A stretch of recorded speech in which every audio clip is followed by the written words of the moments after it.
Alrighty, so all these conference semifinal matchup is in the books, and now we know the matchup for the conference final for this year's MLS playoffs. And one thing I will say about these conference semifinal that even though it was relatively low scoring, and that 3 out of these 4 games ended with a scoreline of 1 goals to 0, and there was only like 5 goals that was scored in these 4 conference semifinal matchup, and we definitely saw some players and teams to shake off that rust because they've been off for almost 3 weeks because of the international break. Some of these conference semifinal matchup were still very entertaining to watch. In fact, these 2 games that I saw today in the Western Conference were very entertaining to watch, and that I think this is also a good time to kind of remind a lot of casual MLS fans, or even just casual soccer fans in general, just because a game is low scoring doesn't mean it's boring. I've seen games that are low scoring and even no draw that are some of the most entertaining game I've ever seen, and that not all entertaining game means that it could be like 3-2 or 4-3 or just some crazy action that could happen. Now, that being said, when you look at this game between the Seattle Sounders versus LAFC, LAFC stole this one. I mean, it's simple as this was clearly a smash and grab for LAFC in a game where Seattle were by far the better team in this one. They had more of the opportunity and definitely had more of the possession in this game. But as the old saying goes, if you're not being clinical in terms of your finishing, and you let your opposition have one chance and they put it into the back of the net, yeah, you're probably gonna lose that game time after time. And in this case, Seattle was just not being clinical in terms of their finishing. And also, they just couldn't solve Maxime Crepeau. Yeah, Maxime Crepeau is definitely having a redemption tour after what happened last year. Maybe even you could say that he's probably a little annoyed that he didn't win comeback player of the year after he came back this season even stronger than last year, despite breaking his leg in that MLS Cup final against the Union. Now, in the first half, speaking of Crepeau, he would deny Atencio from close range. There was a shout for a penalty then given to the Sounders, and then Crepeau would rob Morris as he was in on goal. Now, I know people will not remember this moment, but I would say this arguably could be just as big of a moment than any other big moments that we saw throughout this game. Because if Jordan Morris put that one into the back of net, and you expect he should do that, I mean, for a guy like his stature, 1-on-1 with the keeper, he's got to bury that one into the back of net. But if that one did went in for the Seattle Sounders, I would say this game could have been a whole lot different than what we see how this game plays out. I mean, there's that old saying in the playoffs. There's a lot of fine margin, and this game definitely described that in a big way. And again, a big save there from Crepeau to get the Sounders off the board. But the Sounders definitely shot out of the cannon out of this. They were pushing for the opener in this one. Though Bawanga did sense it over the bar from close on the other end, as that was the first chance for LAFC. And Seattle, I thought they were elected to be the protagonist. So one of the things I mentioned in the preview of this game is who's going to be the protagonist in this game? Who want to be the one that want to control possession and play that dangerous game? Because we know both of these teams love to hit on the transition. Well, it turns out Seattle was elected to be the protagonist, and really, throughout this game, they did a good job in terms of playing that role. I mean, they pretty much dominated this game in terms of possession and really wasn't allowing LAFC to counter most of the time.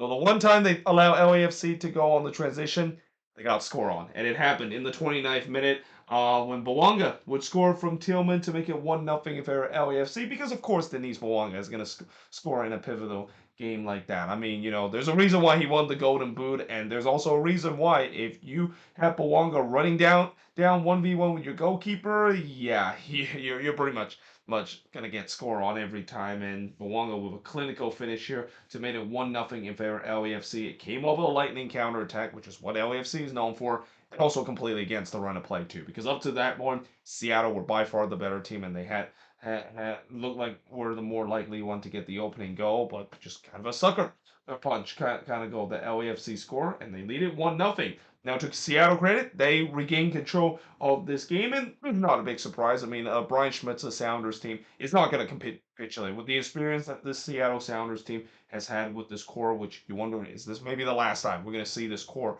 going to roll in, because there's going to be some dramatic change. I think the Sounders team is going to have this off season. They're not going to crumble straight away. They're looking to regain the control of this game. But the problem is they just couldn't break down this good organized backline of LAFC, which I thought this defense was very good, and it helps the fact that Steve Chernow definitely took a gamble by decided to put Chiellini in this game. They mentioned this is only his second game in like 400 plus games that he started on turf. And obviously, so we know that playing on turf is a complete different situation compared to playing on grass. I mean, we saw Chiellini did play on turf in that game against Vancouver, and it did work out for them, but there's no guarantee that it will work out on for LAFC, especially with the way that after when you look at what happened in the fourth minute, the reason why Morris was in on goal was because he basically blew past Chiellini. Like Chiellini was very slow to get back, which makes sense. I mean, he's 39 years old. He's not going to have the legs to track back the likes of Jordan Morris. Yeah, I thought that was a big gamble that Cherundolo rolled out, and it kind of worked out well because the backline was very organized for this LAFC team. Though João Paulo would then hits one right to Crepeau in the 43rd minute, and we do head to halftime with LAFC leading 1-0. Now in the second half, the boos were coming down because LAFC decided to arrive onto the pitch late coming out of the half, so they were trying to do something that Inter Miami does, which I never understand what's the advantage or disadvantage of you decided to come onto the pitch late heading into the second half. I mean, I'm not sure if it's maybe just some gamesmanship that is shown there. I mean, you're not gonna get like an advantage, at least from what I think, of coming out of the dressing room or coming out of the second half late. In fact, I won't be surprised that if we do see this happen more often, MLS maybe might step into it, and they're gonna tell their team that yeah, you cannot do what it is, because obviously the broadcasts are already ready, and they're probably going to be a little frustrated. MLS is going to be a little bit frustrated the fact that yeah, let's get on it. Let's what is this kind of gamesmanship that is going on when again, I just don't see what the advantage is. It's not like you're running the clock down by coming off late, because the clock hasn't even started before you come on the pitch and the referee blows the start of the second half. But nevertheless, eventually when the second half does started, not much really happened in the first couple of minutes, which I thought that favored LAFC because LAFC decided to go bunker mode, and this is where I know in the end it worked out for LAFC, but I was very surprised of seeing them go on bunker mode. I mean, I get it. You want to kind of protect this 1-0 lead, and you also want to play on the transitional game. But up until this point, they haven't really been successful in the transitional game, except for that one chance that they had. And yeah, they were definitely putting a low block that definitely will make Nashville SC and Gary Smith proud, because Seattle was having a living hell in terms of trying to break it down. And also doesn't help the fact that yeah, the referee in this game. I mean, we talk about referee decision that hasn't been great this conference semifinal and its playoff in general. I mean, we just talked about the controversial call between the game. Between FC Cincinnati and the Philadelphia Union in the previous video. Well, here, the referee definitely makes some very interesting call to say the least, and that's just kind of putting it very, very nicely because yeah, the ref was immediately told by that Lumen Field crowd that he sucked, and it's not often you hear Seattle Sounders fan tells the referee that he sucked, and it was very loud too. I mean, the whole stadium basically told the referee he sucked, and I don't blame them because there was, I mean, as I said, not only the fact that it was some questionable call, just to kind of put it lightly, there were definitely some call that the referee got wrong. Like one example of it was when Christian Rodon was brought down by Chiellini. That should have been a foul.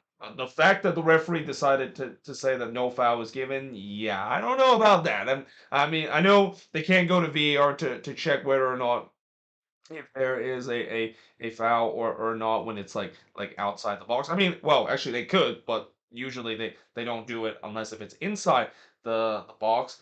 But yeah, that should have been a free kick for the Sounders, and it also doesn't help the fact that LAFC spring on transition and they won themselves a free kick on the other end. That's where the ref you suck chant really erupted in the stadium. Probably the loudest I've heard so far in the playoffs, and that include when we saw Nashville fans make it famous in terms of telling the ref he sucked every time the referee decision goes against Nashville SC.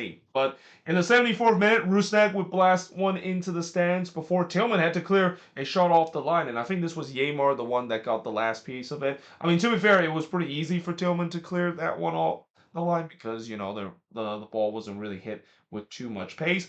But you just kind of had a sense that this is going to be a very tense last 15 minutes. And if you're an LAFC fan, I mean, you're already kind of holding your breath ever since they decided to park the bus in the 55th minute. But now, yeah, their heart is definitely is stopping every time when Seattle is going on the attack because Seattle was just throwing everything to try to get this equalizer. LAFC was just pretty much in full bunker mode, trying to see out this 1-0 win. Crepeau would then deny Alex Rodon from long range, and also this is when the Crepeau show continue. I mean, the Crepeau show was definitely a thing in the early part of this game, but it was well and truly alive late too, because after he denied Rodon from long range, he would then deny Paulo from long range. So yeah, the Sounders they took a couple of pot shot, and although you could, if you're a Sounders fan, you'll probably question the fact that they probably took too many long range shots. These long range shots were very good. I mean, were very close, and Craig Paul had to do something about it, and that in some way he really was trying to stand on his head and trying to see out this 1-0 win, because in the fourth minute of stoppage time he can also kiss the post without being him too, because the post would deny Rusnak from a long range effort, and then on the ensuing corner, Reagan would head it right to Crepeau. And yeah, in the end, Seattle, despite the fact they had 8 minutes to try to get the equalizer in terms of 8 minutes of stoppage time, OAFC somehow hold on as they win this one 1-0 in a truly smash and grab kind of fashion, and in a fashion that we talk about how goalkeepers stealing in games, most famously Andre Blake doing it for the Philadelphia Union. Well, it's safe to say that Mexican Crepeau definitely stole this game for LAFC. Yeah, as LAFC win this one 1-0, and the shots in this one, 16 shots for the 7 that LAFC had, 2 shots on a goal committed, 8 that Seattle has. Both teams had 4 shots off target, 4 shots that was blocked for that 1 that LAFC had, and possession-wise, 70% possession compared to 30% possession that LAFC has in this game. And I argue the way that Seattle got eliminated in this game is just as brutal as how the Philadelphia Union got eliminated in the playoffs. I mean, Union fans are think they're probably still upset about that offside side call that should have been called, that neglect the winning goal for Cincinnati. But this is just as brutal too, mainly because Seattle did everything right. I don't think the Sounders played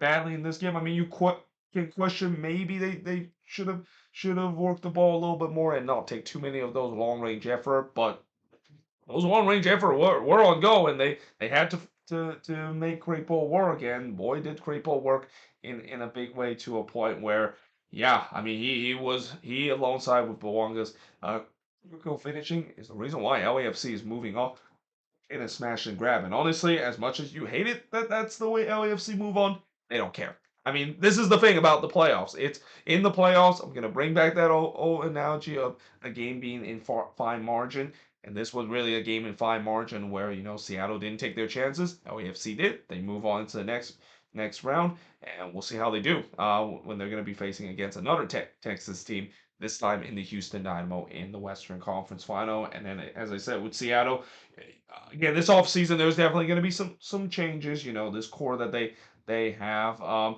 wouldn't say they just completely get rid of this core, because part of this core there are some young talent out of this core, and they're kind of almost in a transitional phase. But there's no doubt that there's going to be some big names from this team is not going to return. Obviously, Ladero has already said he's not going to be returning next season.